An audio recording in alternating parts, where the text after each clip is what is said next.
Spring is here. That means it's time to get out and get on the road in my all-new 2023 Honda CR-V Hybrid. You heard right. The Honda CR-V is available in a hybrid model. I'm pretty excited about this. I've been waiting for the right time to make the switch to a hybrid, and I'm so glad I did. Not only am I greener, I can take on any terrain with the available real-time all-wheel drive and sport mode. Make a move to one of the most electrifying Honda vehicles yet. Find your CR-V Hybrid at your local Honda dealer today.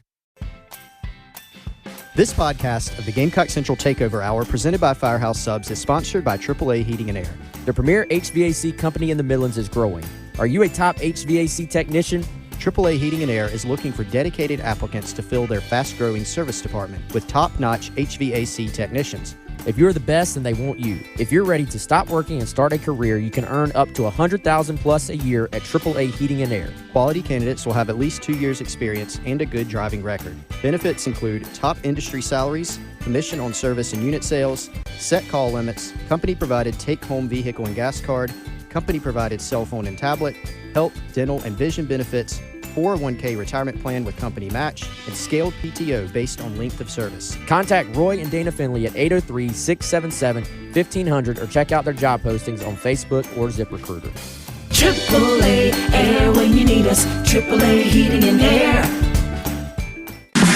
It's the Gamecock Central Takeover Hour, presented by Firehouse Subs, founded by firemen. With Chris Clark. The 2007 South Carolina class was, at that time, 6th in the country and 4th in the SEC, which is amazing. Wes Mitchell. You know, I think if you're South Carolina, you're aiming to at least be at 50%. Then in theory, you're adding talent, you're getting better, you're putting yourself in a position to compete. And Tyler Head. It's been a great week for South Carolina. On the recruiting front, still certainly plenty to talk about. On the home of the Gamecocks, 107.5 The Game. And welcome into the Gamecock Central Takeover Hour, presented by Firehouse Subs, here on 107.5 The Game. Tyler Head along with you, and I don't recognize these two guys in the studio. I hadn't seen you guys in a couple days. I don't recognize that music that I do. Plays when we come in. We gotta work on that. I don't know who above us can handle that. I know Chris was in here during my last segment. Was that him playing chords on his guitar? No, it was We just not. recorded it. But we are now 99 days away from kickoff. And what I like to do is, given the number of days until kickoff, I will go to that year's Billboard Top 100, and that'll be our rejoin songs. For the show. I thought you were saying we do I got 99 problems. No, today. Yeah. 98 bottles on the wall for tomorrow. That's very slim pickings when it comes to music selection. So I just go to the top 100. I played Mamba number 5 from Lou Bega a couple minutes ago, his one and only hit that came in at number 42, Billboard Top 100 from 1999. So I'll have some good music for the rest of the show. Do you know what number 1 is? It was Believe by Cher. He says I'll have some good music, but I don't know if I've heard any of that described so far. I did jam to Mamba number 5. I think I was in middle school. Well, see, you may not have known it was Lou Bega, but you heard the song. I knew. Back then. There's a reason that it was in the top 100. So I'll try and find some good things for the rest of the show. The random guitar chords were not part of the top 100. That was just a mix that we have that plays automatically. That was not up to me, but I'll have some good stuff for the rest of the show. Don't worry. Okay, good. All right, what are we talking about, y'all? I almost forgot how to get here. Actually, this show is going to be all ad reads because we need to get paid for this week. We got to catch up on some things. But the reason you guys weren't in here the past 3 days because South Carolina baseball was at the SEC tournament in Hoover and played 3 straight games at 10:30, which of course ran over what our show times were. Mm-hmm. And going into this week, we knew South Carolina was going to have to probably put together a couple of wins to feel confident coming away from Hoover about their ability to host an NCAA regional. Go out on Tuesday, you blank Georgia 9-0, feeling good about that. And again, Georgia's on the lower end of SEC teams, so you take that with a grain of salt. Go against LSU, you beat 10-3, and then you get just blown out by Texas A&M yesterday with only 1 hit. And now South Carolina is going to scoreboard watch and have to wait and see what the committee decides on if they're going to be a regional host or not this time next week. I mean, I feel like this just went the way things have been going lately for South Carolina.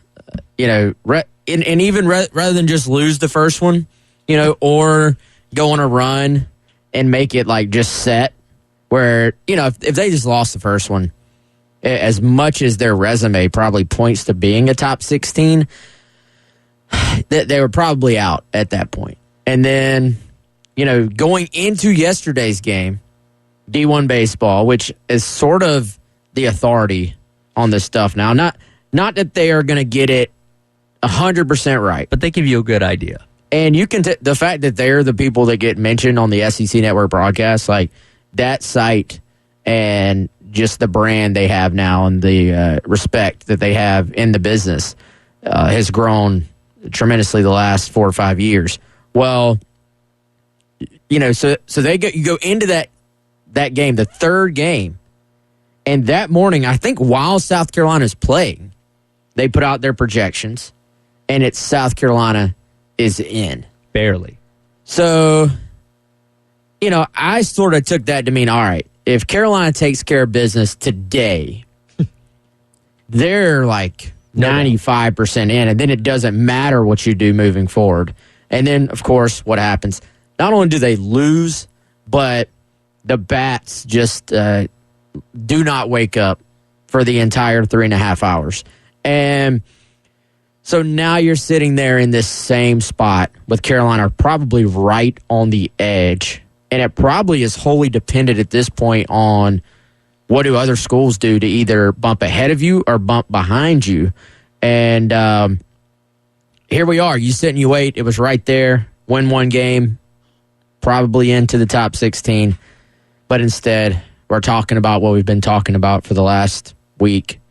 And that's, has Carolina done enough or not?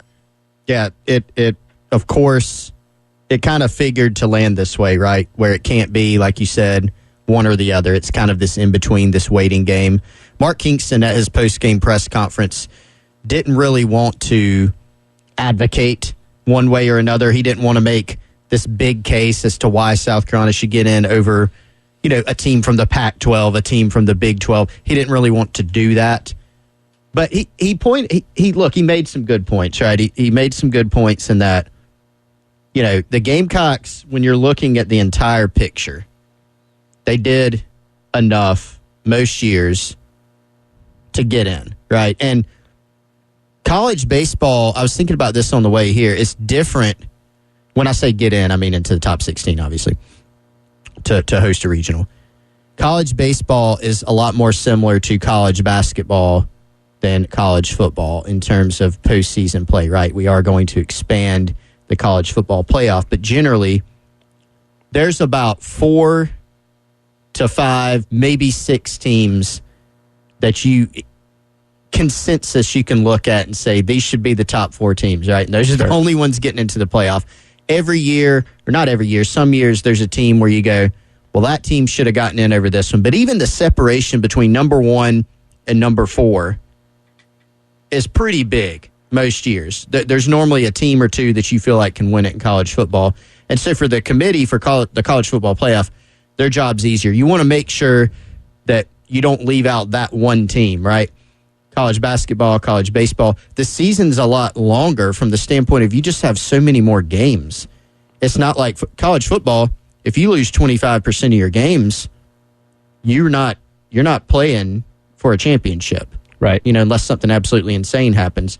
College baseball, you lose 25% of the games, you're hosting a super, I mean, so this team, the point is, you don't want to, if you're the committee, you want to get the seeding right. You look at what happened last season. Ole Miss was not a great team by any means for much of the season. They just got hot at the right time. And there were some signs later in the season that they were heating up a little bit. With South Carolina, they've done enough over the course of the season. They built that buffer that Wes has talked about so often to where, A, they're definitely making the tournament, right? But B, despite the struggles over the last 15 to 20 games that have just not gone well at all, there's not been many wins, period, in that span. They've still built up that buffer to where there's at least a conversation, right, about them getting to host a regional, which is a positive. But on the flip side of it, there's not a lot of signs that they're heating up at the right time. You kind of looked at that Georgia game and you go, is this it? As it turns out, it wasn't. It was more of a one-game aberration, sure, as opposed to the norm lately. And in terms of scoreboard watching, again, going off those D1 baseball rankings or D1 projections from yesterday, where South Carolina was a projected 15 seed, you're going to be keeping your eye on the ACC tournament today, particularly with Miami, the 13 seed, according to D1 baseball, as they take on Duke at 3 o'clock, as well as Boston College, who is the projected 14, as they are taking on Clemson right now in the quarterfinals of the ACC tournament, as well as the Missouri Valley tournament as well, which you can watch on ESPN+. You have Indiana State, who's the projected 16, the final team getting one of those host spots. They'll be taking on Evansville later on today at 2:30. Again, it depends a lot on what happens around you with those teams and how things shake out over the course of the rest of the weekend, while South Carolina is back in Columbia waiting to see what happens. Yeah, it actually would have been interesting if we would have had a show any of those days, because I feel like after Tuesday, if we'd have had a show right after that, we would have been like, man, that looked like the South Carolina team we saw the first half of the year. And it really was not, at least for what they did on that day, it was not an aberration. Like, I thought they had a really good approach at the plate. They were not striking out. They pitched well. They played great defense in that game, too. And that's something, if you just look at the overall numbers, I don't know if they're necessarily a great defensive team, but I liked the lineup that they had on the field. I kind of started to wonder, even with all the injuries, and obviously before Messina gets hurt during the tournament, that group right there, even with Wimmer as the DH, I think Braswell has played a really good shortstop the last few weeks. And so basically, especially against a lefty pitcher, we're trying to shove righties in there. If there's a righty pitcher, maybe your best lineup, puts Wimmer back at short, and then maybe you plug in Carson Hornig as your DH. But point being, I kind of felt like that might be their best lineup. And so you're getting to that point at the end of the year where you want to be able to put your best lineup on the field. So in terms of defense plus, offense, I was like, man, maybe this thing actually could come together for them. And, they played a great all-around game then. And then I think if we would have been talking after that next game, after LSU, you would have been saying, well, it was a tight game actually for most of that game. Much closer game than 10-3, much closer game than the final. And, you'd be saying win one and you feel good.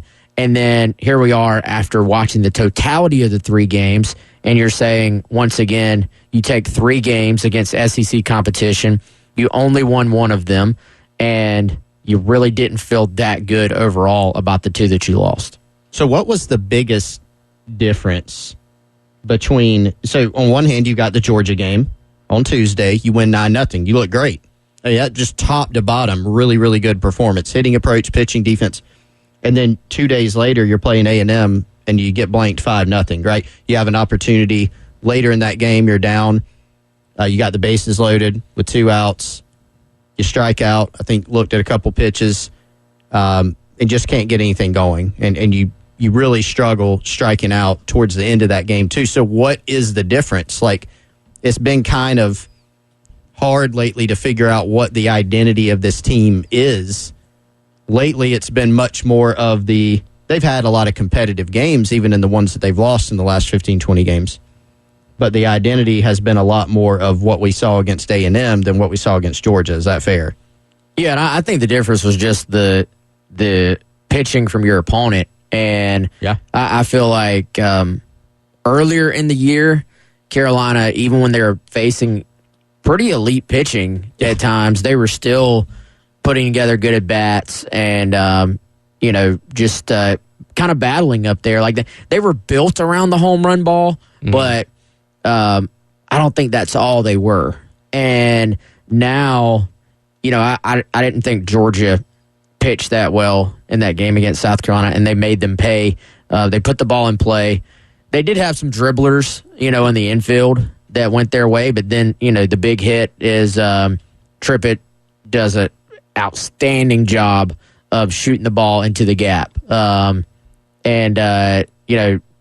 think with him, basically, or I said Trippett, Will Tippett, I think that's a guy that's come along really well for them. Yeah. And so this is a team that, when they're not hitting home runs, has to be able to put the ball in play, not strike out so much.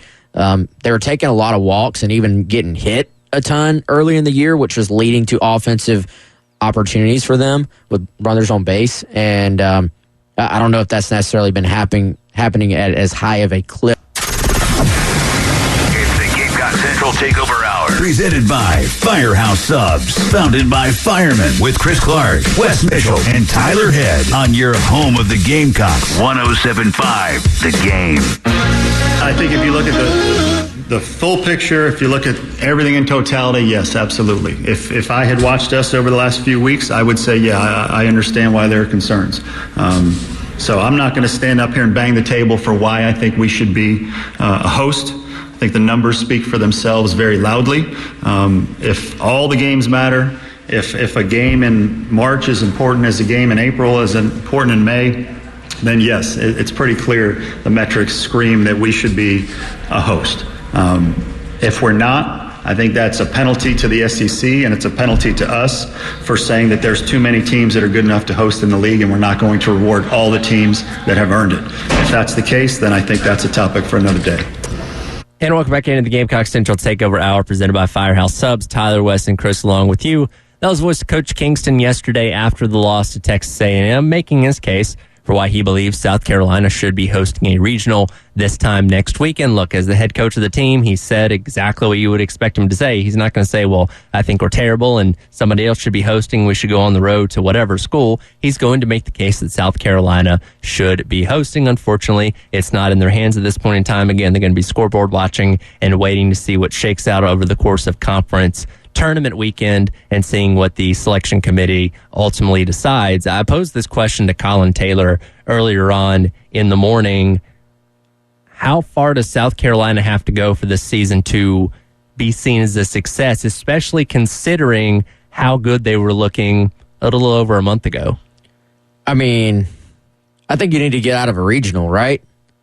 Anything past that in baseball is kind of, fans may not look at it like this, but anything past that is gravy. I think because if you get to a super regional, it's best out of 3, obviously, and you're playing a great team. If you make it that far, you're a great team as well, kind of by definition. And so it can come down to anything at that point. And there's a lot of luck involved, too. So I tend to think the first step, if you look at last year, the first step for this year was you had to make the tournament, right? So check box on that. But after that, I think escaping a regional, getting to a super, that's what I think of when I think of South Carolina baseball. And yeah, Omaha is the ultimate destination, and I know that's the expectation you want to put on this program. But being in the Final 8, as much parity as there is in college baseball, as much parity as there is in the SEC, I think that's a pretty tough expectation for me personally. So I will say make a super, and I think you'd say that's a pretty successful season.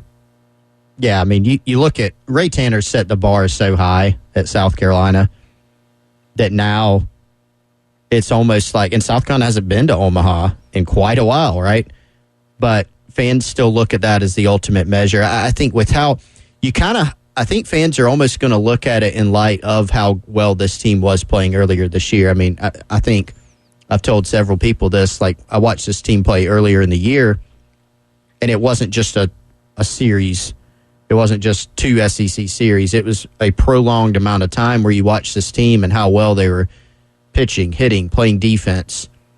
And you really thought, hey, if they stay healthy and they stay playing somewhere close to this is going to be a hard team really for anybody to beat. And that obviously has shifted a lot now. And so I think given what we saw early in the season, that has kind of amplified the frustration for people. It's kind of a snowball effect where a lot of different things are building on each other, because you look at this, Mark Kingston, this is not his first year at South Carolina, right? So people are now looking at it going, okay, with this team at this time, you missed the tournament last year, you need to, make it, like Wes said, but I feel like people had higher expectations than even that. So I think people are disappointed that South Carolina is now on not just a super bubble, they're not even on that, but a regional host bubble. That's frustrated people because of what they did earlier in the season. And so, given the struggles, if you make a regional now, and you make it out of it, that should be considered a success. But I think it's possible some people would look at that and still say, it's not quite good enough. Injuries have obviously been a big problem for this team. He had another one to add to the list the other day where Cole Messina takes the foul ball off his face mask against LSU, has to leave that game, doesn't even go with the team to the ballpark yesterday in the loss to Texas A&M. And look, Jonathan French did a fine job filling in, even threw a guy out in the game yesterday. And now that Messina's in the concussion protocol, who knows how long that puts him out for. But let's say he's not there for the regional next week. How big of an X factor could missing him completely, not just at the catcher position, but on the field at all, affect this team? I don't even know if I can put it into words, honestly. I mean, he is not only one of their best players, but is an emotional leader. I mean, the role of a catcher is so important, without even adding the fact that he has been really good at the plate this year and has kind of actually gotten better and been immune to this sort of overall team slump. Has been one of the few guys that has continued to contribute through all of this. But your catcher is such a big deal as far as leadership on the field, as far as, making sure guys are all lined up. Now, you do have some of that from the dugout, a lot of that from the dugout as well. But then just, with your pitchers, making them feel comfortable. There's so many little nuances of baseball that fall on the catcher's shoulders. So not having him out there would actually, depending on the matchup, and obviously we don't know what that's going to look like, I think maybe even completely changes my expectation for what I would expect from South Carolina on the field in a regional, because I think Cole Messina is that important. And the thing with the concussion protocol, and he's got some time, but you just don't know. And sometimes this is, they always say us precaution, blah, blah, blah, blah. Sometimes that truly is. He may feel great today, or, a case like Travis d'Arnaud for the Braves, where he had multiple concussions in his career. He's out for over a month and was struggling at times just to run, because anytime he would sort of do anything athletic, the symptoms would come back on him after that. So it depends to me what type of concussion is this? Is this going to be like something that's sort of spreads out and lasts for a while, or is it truly just a precaution and he's fine at this point? Because I know he's got a mask, but he took that. I mean, that was a direct hit to his head. And he's the heartbeat of this team. I feel like different positions, obviously, right? But in my mind, the first comparison that came to my mind is like if South Carolina's title teams, if they didn't have Adrian Morales, he's just their guy. Like, he's just got such strong leadership qualities, and not to mention what he can do with the bat, what he can do defensively as a catcher. They would miss him tremendously. But here's a question I was going to pose, actually, and not just for Messina, and not just physically, but mentally. Does this layoff, this will be the longest layoff that this team has obviously had. It's the same case for everybody, right? Everybody's got long layoffs, somewhat longer.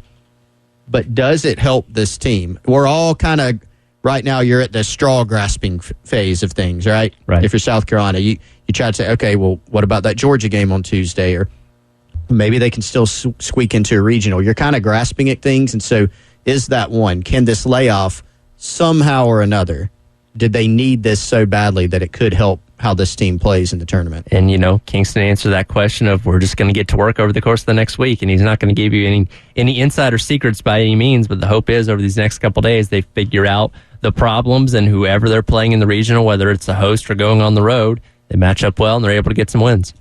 Yeah, and I mean, those things can go two ways, right? Like, it sort of felt like after the exam week, Carolina was absolutely rolling into the exam, didn't have a midweek, and they popped out of the other side. And Auburn brought them crashing to a halt. Yep. And, there's so many different variables. Some of that is, at the time, Auburn, that looks like a loss where you're saying, wow, lost to Auburn at home. I remember us talking about that series saying South Carolina absolutely should take 2 out of 3. And then Auburn gets hot, and they're playing as good as anybody in the entire league for a stretch. Right. But then you throw in the fact that you're losing your out-of-conference midweek games as well. So how much did what was happening sort of in some of those games down the stretch of the SEC slate affect just that confidence we saw Carolina playing with? Right. And so there's a lot of different things. I think if you're Carolina, you got to completely reset. You got to go with the, hey, this is a new season, and you know you're capable. And I think you go heavy into the nobody outside of this building believes into us, and we're going to go out there and prove everybody wrong. And South Carolina will learn who they're playing in the regional over the course of the next couple of days, and they have a week to get things back on the right track. We'll come back on the other side, talk a little bit of football recruiting as the Gamecock Central Takeover Hour presented by Firehouse Subs rolls on here on 107.5 The Game. It's the Gamecock Central Takeover Hour. 107.5 The Game. We had a fantastic time last week at Gold Line Framing in West Columbia, South Carolina, and you can do the same. That's at 511 12th Street. Give them a call, 803-739-1337. They've been in business for over 20 years. They are open Tuesday to Friday. That's 10 a.m. to 5:30 p.m. And then on Saturday, 10 a.m. to 2 p.m. From diplomas, original artwork, to canvases, jerseys, and flags, they can help with all of your custom framing needs. They also have a great art gallery along with home decor, furniture, and gift items in the store. If you have a graduate in your family, whether that's at South Carolina or one of these other colleges in the state, head on over there and let them frame that diploma or buy a diploma frame. Makes a great gift for that new graduate. Again, that's 803-739-1337. That's Gold Line Framing, 511 12th Street. That's West Columbia. Committing giveth and taketh away, and for South Carolina, they saw a result of the latter the other day. We'll talk about that next. Gamecock Central Takeover Hour 107. Michael J. for Hope for the Warriors. Started back in 06 at Camp Lejeune. Military families witnessing the effects of war on their loved ones. Now, almost 20 years later, they've aided over 53,000 service members, veterans, and families with confidential, high-quality behavioral health care services at little or no cost to post 9/11 vets and their families. Over 91% of every dollar donated goes directly to the program. If you're as concerned about our heroes as I am, go to hopeforthewarriors.org. The Game. The Gamecock Central Takeover Hour. Presented by Firehouse Subs. Founded by firemen with Chris Clark, Wes Mitchell, and Tyler Head on your home of the Gamecocks. 107.5 The Game.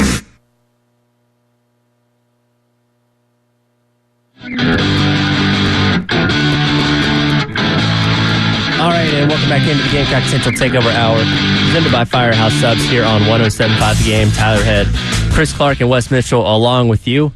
Coming in at number 29 in the Billboard Hot 100, Lenny Kravitz and Fly Away. I'm sure you guys are familiar with this one.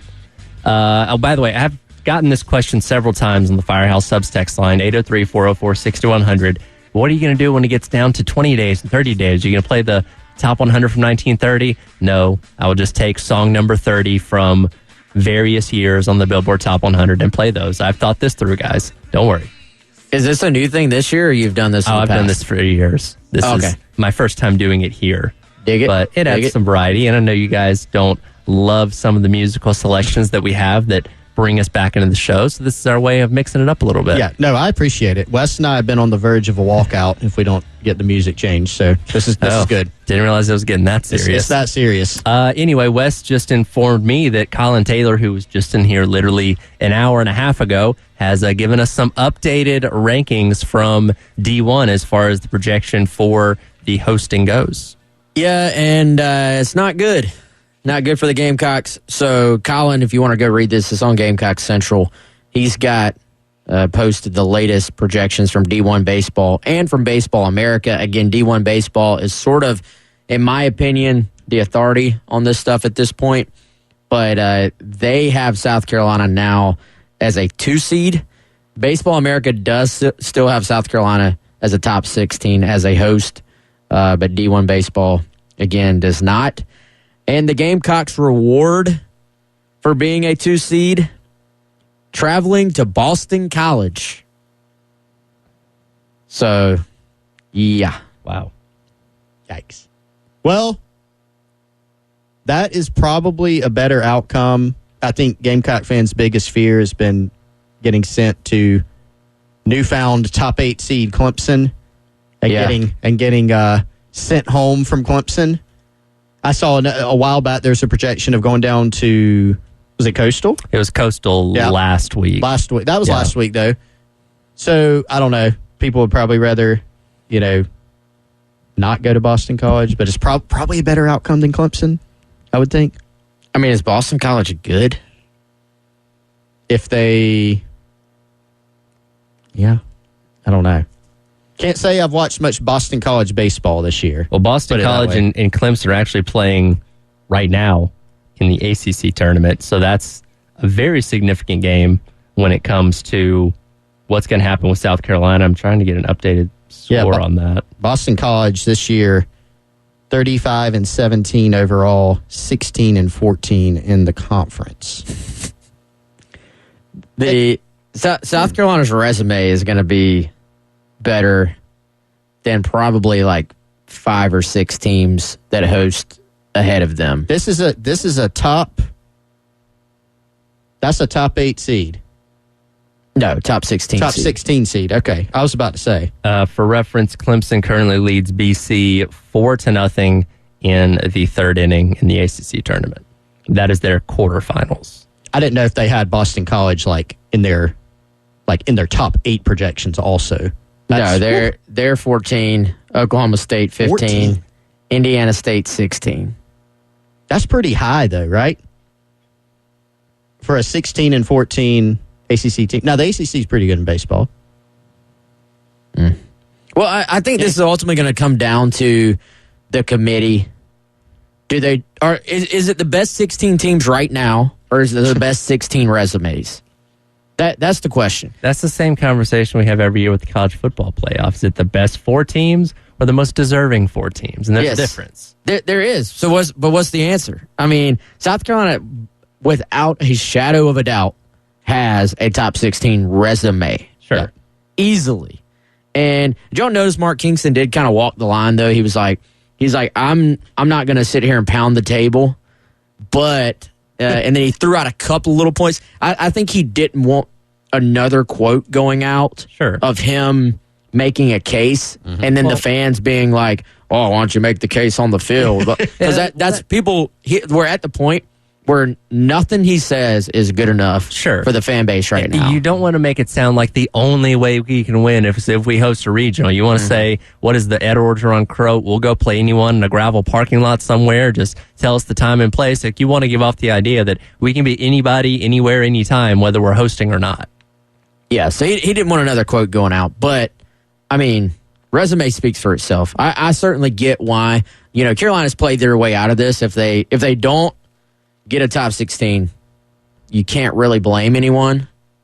But resume-wise, man, they got a better resume than Boston freaking College. Yeah. I promise you that.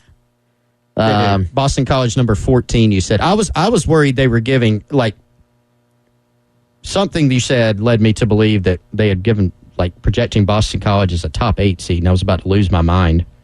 But even then, 14 over South Carolina. Again, 35-17. Again, 16-14 in conference. You can unfortunately be assisted by your rival Clemson if they beat them in the ACC tournament a little bit here. Clemson lost 2 of 3 during the regular season to Boston College. Also lost 2 of 3 to South Carolina. That was earlier in the season, obviously. But no, it's a good point. Like you talked about the college football playoff. It's kind of what we hit on in the first segment of the show, right? You can talk about the resume, like the teams that are deserving, the teams that have the resume, right? But it's still a smaller sample size, so I feel like it's even harder here. So if South Carolina doesn't get a host, which D1 Baseball is projecting they will not get to host a regional, and they're going to get sent on the road, there's no doubt that the committee has gone with the approach of what have you done for me lately? Sure. This is the team that you have become. This is the team that you are. Because if you're just looking at the resume, if you haven't watched, I mean, obviously you got to watch the teams, but if you're kind of doing it more blind and you're stacking up, here's a resume versus here's a resume, they're better than some of these other teams that Wes has listed off. Sure. But and I do wonder how much does not wanting to have 100 SEC schools and as top 16 hosts. There is a matter of fatigue there. I think that probably is hurting South Carolina at this point as well. You're not necessarily battling maybe with Indiana. Indiana State's the 16. Yeah. Oklahoma State's the 15. Boston College is the 14. So let's just say, obviously, right now, if you're South Carolina, those are the schools that have jumped you in these projections, right? Well, are you really battling those teams head-to-head, or are you battling Kentucky head-to-head, who is now the 13 in this ranking? Is it that basically they were saying, we're giving one more spot to an SEC school? Sure.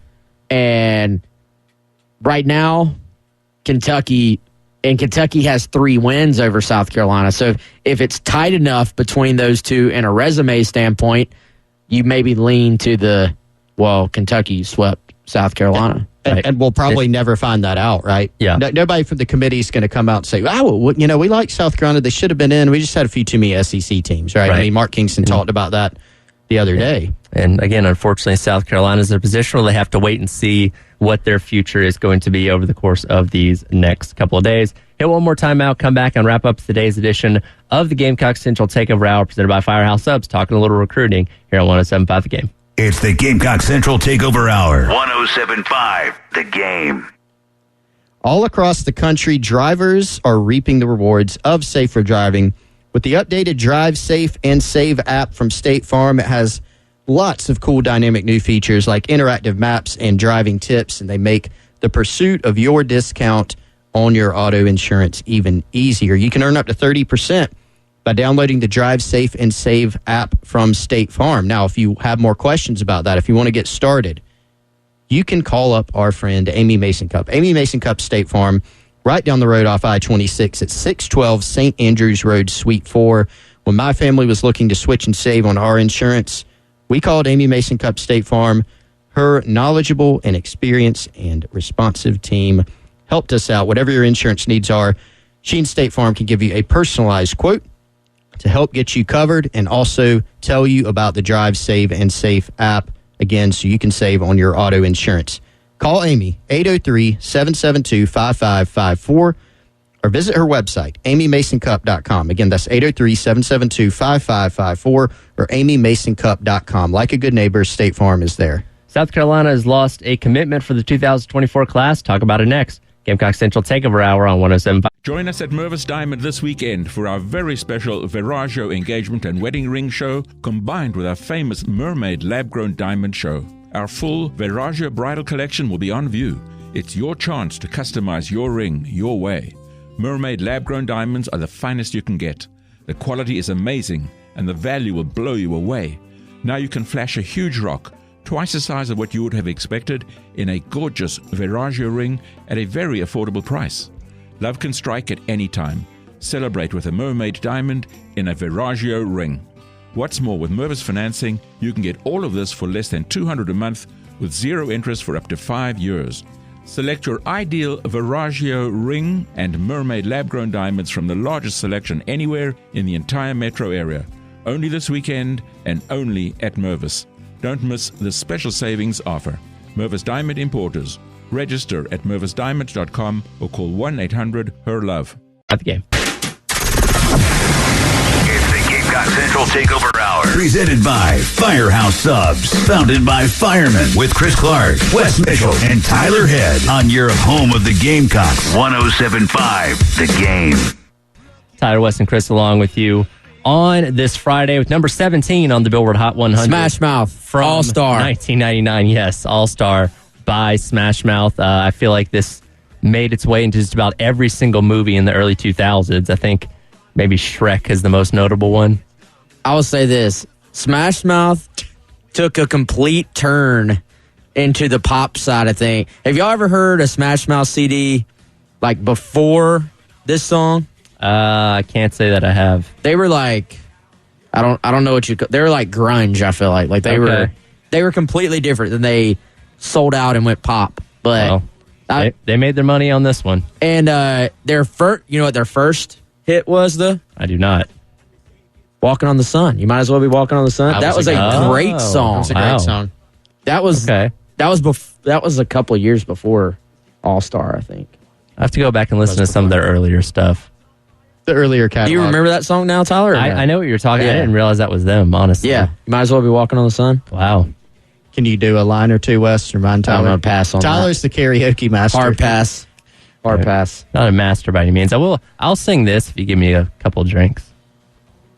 From Still Hands Brewing. Exactly. There you go. We unfortunately had to reschedule yesterday out there, but we are hoping to get back out there real soon. Again, Carolina baseball just getting in the way yesterday. But a couple more minutes to go here. Do want to talk a little bit of recruiting because South Carolina did lose a piece of its 2024 class with Mike Williams, the 6'6" offensive tackle prospect out of the DMV, decommitting from the Gamecocks the other day. Yeah, a little bit of a surprise, I would say, from the outside, Chris. Is like this wasn't something we were necessarily tracking. I would say in the building, not a surprise at all. I don't really know what the best way to say it is, to be honest with everybody. Like I think,